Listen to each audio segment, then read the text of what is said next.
Revenge office stories. "You want to do what?" my boss, Richard, bellowed, the sound bouncing off the sterile walls of the conference room. A deep, ugly laugh erupted from his gut, so forceful he had to wipe a tear from his eye.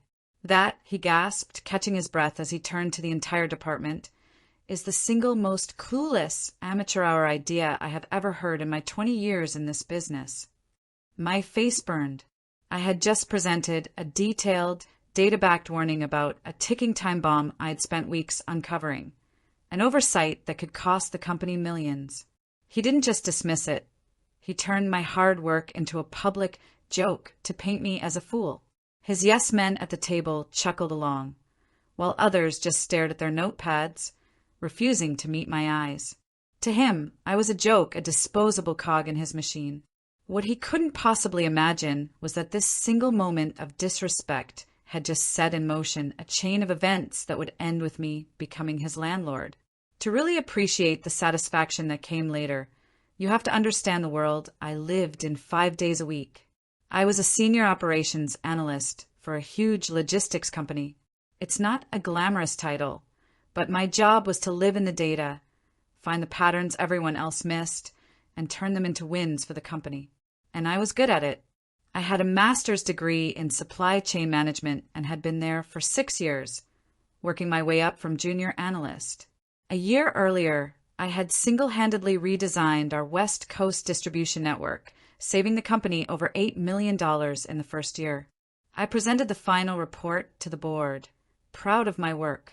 The next day, the company newsletter came out. The hero of the story? Richard, my boss, whose only contribution was forwarding my weekly emails to his superiors. My name was mentioned once in a tiny footnote. That was just classic Richard. He was the VP of operations, a guy who looked like a brilliant leader, but was really just a hollow suit. He was a master of two things, taking credit and shifting blame. Success was always his idea, but failure was always an orphan he'd leave on someone else's doorstep. His management style was a toxic mix of micromanaging and neglect. He'd ignore a critical problem for weeks, waving off any concerns with a condescending, "I've got it under control." Then, when the crisis finally blew up, he'd storm in demanding to know who dropped the ball.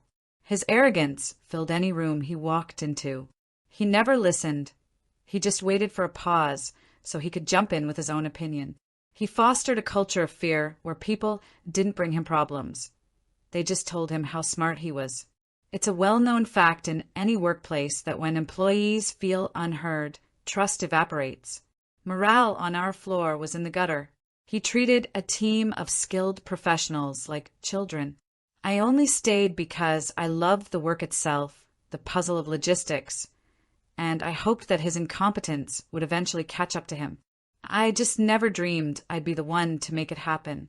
The disaster I tried to prevent started with a single detail buried in a mountain of paperwork. Our company used a network of third-party warehouses, and our crown jewel was a massive facility outside Chicago that handled 60% of our Midwest distribution. For some bizarre reason that went back years, the lease for this critical building wasn't managed by our real estate division, but by our department, a huge and risky anomaly. Everyone just saw it as a fixed cost that got paid every month without a thought. One afternoon, while doing a routine audit, I pulled the original lease agreement. As I scanned through the legalese, my blood ran cold. Tucked away in a subclause was a sentence that sent a jolt of panic through me. The 10-year lease didn't automatically roll over. It had a renewal option that had to be exercised in writing no later than 6 months before the lease expired. I frantically checked the dates. The expiration date was September 30th of the current year. The deadline to renew had been April 1st. It was now mid-August. We had missed the window by 4.5 months. The consequences were catastrophic. The contract stated that if we didn't renew, the property would go on the open market 60 days before the lease ended, which was just 2 weeks away. The industrial real estate market in Chicago was white hot. A facility like ours would be snapped up in a bidding war, probably for double what we were paying. If another company got the lease, we'd have less than 2 months to move everything. It would be a nightmare, costing tens of millions in disruptions and lost business. It was a department killer. I spent the next 48 hours in a blur, triple-checking everything and building a financial model that showed staggering losses. I put together a concise, professional, and deeply alarming presentation. My solution was to immediately contact the owner, admit our mistake, and offer a premium to sign a new lease before it hit the market. It was a weak hand, but it was our only card to play. I booked a meeting with Richard, labeled urgent, Chicago facility. When I walked in, he was scrolling through his phone and decided to merge my urgent meeting with our regular team check-in. I started calmly, laying out the facts. The renewal clause, the missed deadline, and the 2-week window before all hell broke loose. I showed him the financial models and explained the catastrophic impact. When I finished, there was a heavy silence. Richard slowly put his phone down, a smug smile on his face. "Let me get this straight," he said, his voice dripping with condescension. "You, a mid-level analyst, are telling me that our entire department has overlooked the lease on our most important asset for 10 years. The documents are clear, Richard," I said, holding my ground. "I'm not trying to assign blame. I'm trying to solve a problem that will hit us in 15 days. And that's when he laughed, that full-throated, teary-eyed bellow. "A solution?" he roared, looking around the room. "Your solution is to run to the landlord with our tail between our legs and beg for mercy? You want to do what?" He slapped the table. "This is a classic case of an analyst who doesn't get how the real world works. You see a sentence in a contract and you panic. What you lack is experience." He stood up, pacing like a condescending professor. "I've personally handled the relationship with the owners for years. They're happy with us. It's fine." He pointed a finger at me. "Your job is to analyze data, not to play amateur real estate lawyer, and definitely not to create panic." He turned to the team. "Let this be a lesson. Don't be a clueless amateur." He hadn't just ignored my warning. He had relished crucifying me for it. And in that moment, something inside me hardened. Quitting wasn't enough. I wanted justice. I walked out of that conference room in a daze. For the rest of the day, I couldn't focus. The injustice of it all churned in my stomach. It wasn't just that he was wrong, it was the glee he took in it. I updated my resume that night, seriously thinking about just walking away. 3 weeks passed in surreal silence. Richard acted like nothing happened. Then the bomb went off. A certified letter arrived from a Chicago law firm. Richard was out at a leadership golf retreat, so his assistant opened it and, remembering my presentation, brought it directly to me in a panic. The letter was brutal. Our lease was expired, and a major competitor had just signed a 15-year lease for the facility. We had 60 days to get out. Suddenly, my presentation wasn't amateur hour, it was a prophecy. The chaos was exactly what I'd predicted. The executive board demanded answers.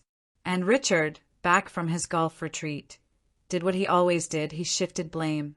He blamed the legal department. He blamed the previous VP. He even tried to subtly pin it on me, suggesting my analysis wasn't timely enough. Watching him squirm and lie, any shred of respect I had for him vanished. During this time, I was working 16-hour days on the emergency task force. One night, burned out and unable to sleep, I was aimlessly browsing high-end real estate listings, a little escapism. On a whim, I started looking at commercial and multifamily buildings. I stumbled on a listing for a mid-rise luxury apartment building in an upscale neighborhood. The headline read, "Motivated seller, prime asset, must sell." The pictures were stunning. It was exactly the kind of place Richard was always bragging about living in, constantly name-dropping the building and talking about the concierge and the view. Out of sheer curiosity, I clicked on the address. A cold, electric jolt went through me. It was his building. I scrolled down. It was being sold by a small firm, and the description hinted at financial trouble, mentioning the need for a quick, all-cash closing. An idea, wild and audacious, started to form. Richard didn't own his apartment, he was a tenant. His whole identity was built on rented ground, and the man who owned that ground was in trouble. The irony was so thick I could almost taste it. Richard's professional failure had led me directly to the blueprint of his personal life. It was a crack in his armor, and I realized with a clarity that cut through my exhaustion, I had an opportunity, not just to make a great investment, but to teach Richard a lesson he would never see coming. The idea was insane, the kind of plot you see in a movie. But the thought wouldn't leave me. The more I considered it, the less crazy it seemed. This wasn't just about getting even. This was strategy. The building was a prime asset, listed under value because the seller was desperate. It was a phenomenal investment on its own.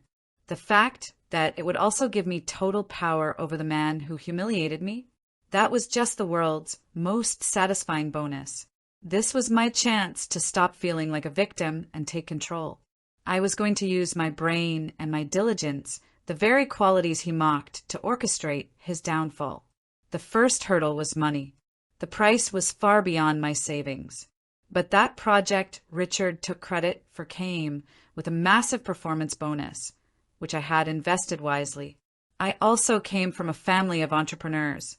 I put together a detailed prospectus, just like for a work project, analyzing the building's financials and potential. I wasn't acting on emotion. I was building a business case. I presented it to my father, who, after grilling me for hours, saw what I saw. The numbers worked. He agreed to co-sign on a business loan and pitch in some capital. To maintain total secrecy, we formed a new LLC with a deliberately boring name, Midwest Property Holdings Group, LLC. My name was buried deep in the corporate filings. To the world, the buyer would be a faceless investment group. The next few weeks were a blur. By day, I was the diligent employee, sitting in meetings watching Richard sweat over the warehouse crisis. By night, I was the secret buyer. The process was exhilarating. I was living a double life, fueled by the thought of the final reveal. I used a separate email and a burner phone. I took calls in my car on my lunch break. I did my due diligence with the same rigor I applied to my job, hiring inspectors and having lawyers scrutinize everything. There were moments I'd wake up in a cold sweat thinking, "What are you doing?" But then I'd remember Richard's laugh, the look of pity on my colleagues' faces, and him calling me a clueless amateur. My resolve would turn to steel. The day we were scheduled to close the deal was surreal.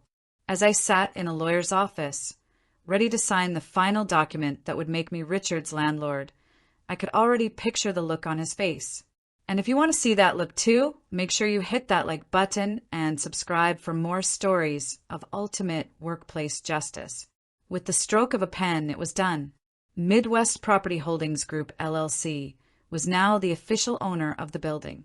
I was Richard's landlord. The feeling wasn't just elation, it was a profound sense of power. The king had no idea I now held the keys to his castle. Now for the reveal. An email wouldn't cut it. It had to be face-to-face, a perfect reversal of the conference room humiliation. I needed a legitimate reason to be at his door. My lawyer helped me draft a standard professional letter to all tenants announcing the change in ownership to the anonymous Midwest Property Holdings Group, LLC. I knew Richard would probably toss it aside. Next, I found the perfect excuse in the city's housing code: mandatory annual safety checks of all smoke detectors. My new property manager sent out a formal notice. I made sure Richard's floor was scheduled for a Thursday afternoon, and I designated myself as the company representative who would accompany the technician. On the day of the inspection, my heart was pounding. I was dressed in a simple polo shirt with the discreet logo of Midwest Property Holdings Group and carried a clipboard. We knocked on a couple of other doors first, did our quick check, and then we were there. Apartment 12B. The technician knocked. The door swung open, and there was Richard, looking annoyed in a t-shirt and shorts. His eyes went from the technician to me. For a second, there was just confusion. Then his brow furrowed as his brain caught up. What are you doing here?" he stammered, his eyes darting from my face to the logo on my shirt. I gave him a calm, polite, detached smile. "Good afternoon, sir," I said, my voice steady. "We're here for the mandatory annual safety inspection." He stared, his mouth slightly open. He pointed a shaky finger at me. But this is my apartment building." "Yes, it is," I said, my smile never wavering. "Midwest Property Holdings Group took over 2 weeks ago. You should have received a letter." He looked back and forth between us, the puzzle not quite fitting together. "What does that have to do with you?" he demanded. This was the moment. "I'm the managing member of the LLC," I said, my tone perfectly placid. "I own the company. This building is my property." I paused, letting the words sink in. "It's a pleasure to finally meet you." The realization that washed over his face was one of the most satisfying things I have ever witnessed. The color drained from his face. The arrogant titan of the office was suddenly a small, confused man in his doorway, completely stripped of his power. You can't be," he sputtered. "This is a joke, right?" "I assure you it's no joke," I said, holding up my clipboard. "The ownership records are public. Now, if you'll excuse us, we have a schedule to keep." My voice was pure professional courtesy, but the subtext was a hammer blow. I am in charge. The power dynamic hadn't just shifted, it had been irrevocably inverted. He had laughed me out of a boardroom. I had just welcomed him to my building. Richard mechanically stepped aside and let us in. The technician checked the detectors while Richard just stood in his living room, watching me. When we were done, I said, "Everything's in order. Thank you for your cooperation," and walked out, leaving him standing alone in the middle of his, now my, living room. The fallout was glorious. The next day at work, Richard avoided me like the plague. The swagger was gone. The booming voice was a mumble. He knew I had him. He couldn't fire me. Can you imagine the lawsuit? He couldn't retaliate at work because everyone knew our bizarre new relationship. The story spread like wildfire after a colleague in the building saw me directing a landscaping crew one weekend. The hushed conversations and sideways glances at Richard changed the entire office culture. My colleagues now looked at me with a mix of awe and respect. I had done what they all fantasized about. My landlord-tenant relationship with Richard was impeccably professional, which tortured him. He was no longer a VIP. He was apartment 12B.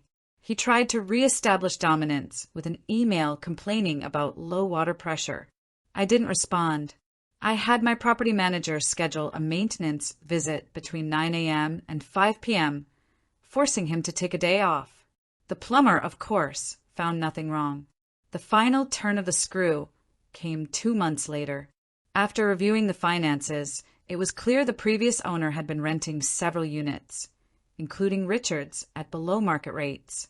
I had my management company issue legally compliant notices to bring those units up to current market value. His rent went up by 25%. It was a standard business practice, but for him, it was personal. He called my lawyer. He threatened to sue, but the lease was ironclad. He had no choice but to write a larger check, payable to my company every single month. In the end, he couldn't take it. About 6 months after I bought the building, Richard broke his lease, paid the penalty, and moved out. The last I heard, he took a lesser job at a smaller company across the country. The warehouse crisis he caused ended up costing the company what was rumored to be nearly $20 million and led to a major executive shakeup. His career was ruined, not by me, but by his own hubris. My story isn't just about revenge. It just goes to show you something arrogant leaders always forget. Respect isn't a one-way street. When you dismiss people and mock their diligence, you're not showing power. You're creating adversaries. Richard laughed at me because he thought I was powerless, that my job title defined my limits. He never imagined that the same meticulous attention to detail he mocked could be applied to his own life with such devastating effect. He learned that the person he laughed at was the one holding all the cards. Justice, it turns out, is a lesson best served when you least expect it, sometimes in the form of a rent check made out to the clueless amateur who now owns your home. I still have my job, where I was promoted after Richard's departure, and I have a thriving real estate investment. I didn't just get even, I got ahead. Have you ever had a boss get exactly what they deserved? Have you ever had to deal with a manager who wouldn't listen? Let me know your story in the comments below. I'd love to read them. And don't forget to subscribe for more.